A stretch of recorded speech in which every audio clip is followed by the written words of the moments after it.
Hello, everyone.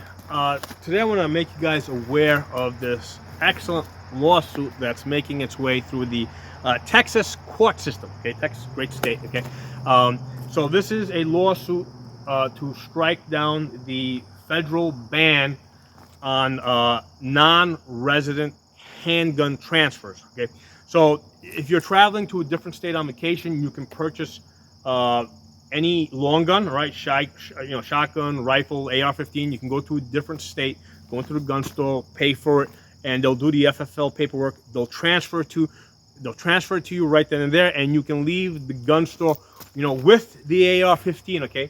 However, with handguns, there's a federal law that prohibits the transfer in a non-resident state.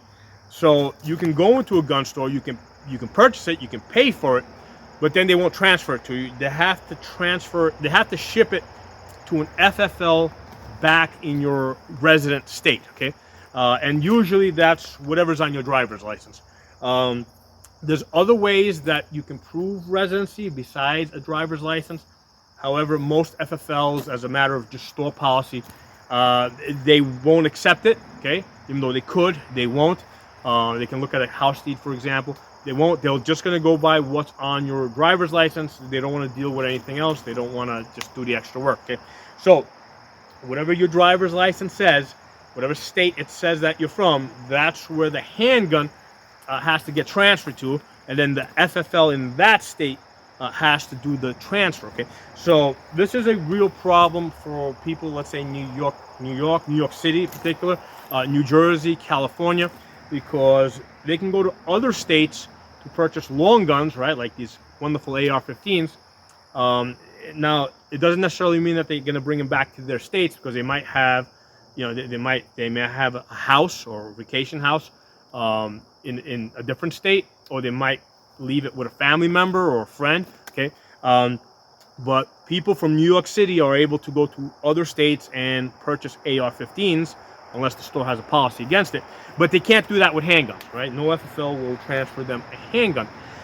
So this is an infringement, but beyond that, it's restrictive on the gun culture, right? And the gun controllers do this on purpose because they don't want people in New York City, having guns, because they know that if those people own more and more guns, they're gonna be more and more gun rights. Okay, and as somebody that grew up in New York City, I mean, I understand the attitude of New York City people. Okay, if they don't want anybody else having superior rights to them. Okay, so if they start seeing lots of people around them, right, in the neighborhood owning guns, they're gonna want the guns too. Okay, so that's what the gun controllers are trying to avoid, and why they're trying to keep the guns out of the hands of like New York City people, California people, etc. Okay, so this lawsuit would basically, if it's successful, and there's a very good chance that it will be successful because it's being done in Texas,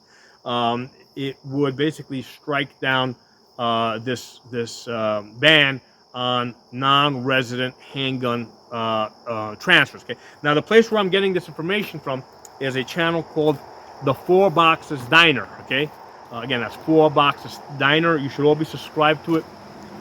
The person that hosts the channel, his name is Mark Smith. He is a constitutional scholar. But aside from being just an expert gun lawyer, he actually talks in front of the Federalist Society.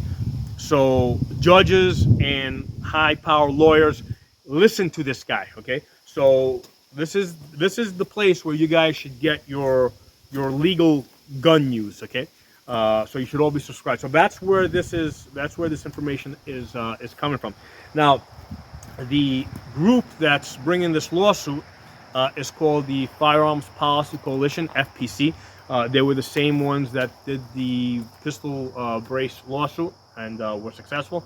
And they've done a bunch of other lawsuits as well, and they have a lot of other lawsuits that are currently running. Okay, so there's a good chance that before they are even ultimately successful in the courts, they're gonna get injunctive relief. Okay, what that means is that while this thing plays out through the court system, which might take 4 or 5 years, okay, the government would be prohibited from enforcing this law, right? So if you're in those states like New York, New Jersey, you know, California, Illinois, right? If you are a member of FPC, right, and they get injunctive relief, now all of a sudden you can go travel to different states, and you would be able to purchase a handgun, and they would be able to do the transfer immediately. Okay, so you would have to be a member of FPC or whatever other group is a part of this lawsuit. There's you know, a lot back when we were pushing the pistol brace lawsuits. It took a long time before because the initial injunction only applied to members of FPC, GOA, all these gun groups. It took a long time before the injunction went national, and the direction of the Supreme Court has been against national injunctive relief, right? Because again, with everything, think of everything that's going on with Trump, with these you know, these liberal, you know, lawyers that are going after him, or Democrat lawyers that are going after him. They're trying to get injunctive relief, national injunctive relief, and the Supreme Court has been striking down, you know, national injunctions. So they're more in favor of more restrictive injunctions. So you have to be a part of the lawsuit, okay? And the way you become part of the lawsuit is by just joining the group, okay? So I renewed my membership with FPC. I'm a member of all these groups, GOA, NRA, all of them. So with FPC, when you go to their website, right, FPC or Firearms just search Firearms Policy Coalition, it'll come up. If you go to the website, there's two options. You can do donate, right? I'm not sure if donate makes you a member, okay? But there's another place where you hit join, okay? And there's a couple of options where you're doing a monthly payment. I took the cheapest one. It's $3 per month, okay? It gets charged automatically to your credit card. It's $3 per month, and now you know you're a member of FPC, and on any time on anything that they get injunctive relief, it applies to you just for being a member, just paying $3 a month. Okay, so that makes all the sense. So I wanted to kind of get this out there. I just want to. What I want you guys to do is actually don't take my word for it. Go to the expert. Go to the Four Boxes Diner channel, right, and listen to Mark Smith. He's the constitutional scholar. That's the guy you should listen to.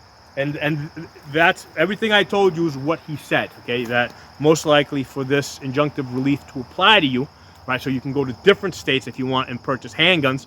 And this would be especially cool, like in my state, in Pennsylvania, if you purchase a handgun in the state, I mean, yeah, they'll transfer the handgun to me, but it actually ends up on a state police registry, okay? Now, the weird thing about that is there's actually a law in Pennsylvania that says that the state can't have a registry, okay?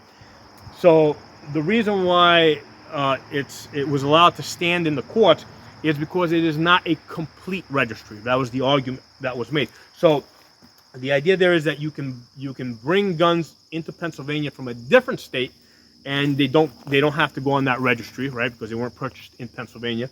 Or you can build your guns, like my P80s that I have built, right? No serial number, okay? Beautiful gun. That's my everyday carry. You know, this gun and all my P80s are not on the state registry, right? And that's perfectly legal. So now, if you don't build guns, right, and if you this would be a way for you to get a handgun that's not on the registry. You could go to a different state, purchase the gun there, and then bring it back into your state legally. Now, if this lawsuit is successful, most likely it will be. But like I said, you most likely will have to be a member of the party that's bringing the lawsuit. Okay. So again, I just wanted to get this information out there. Other thing that's worth knowing is you should know the laws in your state. Okay. Even if your intention is to work your way around those laws, right? You got to know what the laws are in order to, be able to find the loopholes and work and legally find your way around those laws. For example, I don't like paying taxes.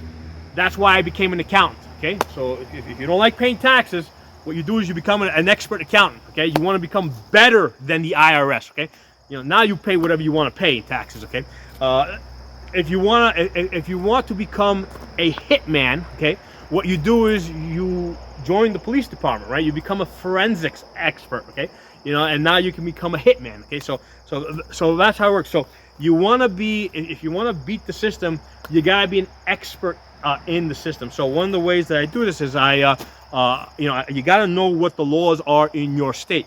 So when it comes to gun laws, okay, I have a membership with U.S. Lawshield, okay, all right, and it's only $10 a month, okay, and then with this promo code, which is Pocono Shooting, okay, you get like a month free. Sometimes they'll give you 2 months free, sometimes they'll give you $30 off, so it does change from time to time, okay, so you gotta go through the website, uslawshield.com, with this promo code, okay, you get something free, right? Usually a month, maybe it's 2 months. I do not get a kickback from this, right? They gave me this promo code basically to give to my customers as a service to my customers, and the reason is because a lot of times my customers are asking me legal gun questions, and it's like, yeah, like I kind of know the stuff, but I'm not a lawyer, so I'm like, you know what? Here's a lawyer. Go ask them the questions. It's only $10 a month, okay? So that's mainly how I use these guys. I mean, yeah, if you get into a self-defense type of situation, yes, you have a lawyer on call, right? But I don't expect to be in a self-defense type of situation. I don't expect to use these guys that way. So the way I use these guys, right, is to ask questions, law question, like what's the law? What can I do? Or as the laws change, all right, so that's how I use them, right? And what I do is I send them an email. They send me back, a lawyer actually sends me back the answer in writing, okay? And I basically save that email, I print it out, and then I have that for future reference. And that includes like if I'm traveling, right? Let's say I'm traveling, let's say from here to Florida, I'll ask them for an itinerary. Okay, what states can I carry my gun? Can I actually carry? What states would I have to unload my gun? What states should I avoid altogether? So that's how I use this legal service. Okay, so I highly recommend that you have a prepaid lawyer, more for the purposes of asking legal gun questions. Right, that's the way that you're actually going to use this. Okay, more often than not, because it's very unlikely that you're going to actually end up in a self-defense type of situation. But it's really important to have a lawyer that you can ask legal questions. Okay? So, wanted to get this information out there. There's this excellent lawsuit that's working its way through the Texas court system against and you can look it up by searching the prohibition on non-resident handgun transfers, right? And you should find information if you're interested. That's the title that you'll be looking for on the 4 Boxes Diner. If you want to get more details on this lawsuit, but in order to be a part of this lawsuit, you have got to be a member of the party that's bringing the lawsuit, which is in this case is Firearms Policy Coalition, FPC. It's only $3 a month. You know what? On the one hand, it can't hurt. Okay, even if I don't intend on going to a different state to purchase a handgun, and on the other hand, I just want to support them, man. I mean, they're out there pushing back against the system. They've done great work. They did great work with the pistol brace ban. So thumbs up to FPC. Okay, and again, I don't get any kickbacks. Don't monetize this channel, right? I don't make any money from these videos. The only way I make money is by actually training people in person. Okay, so drop some comments because it does help push the algorithm and get the information out there, and I'll talk to you all soon.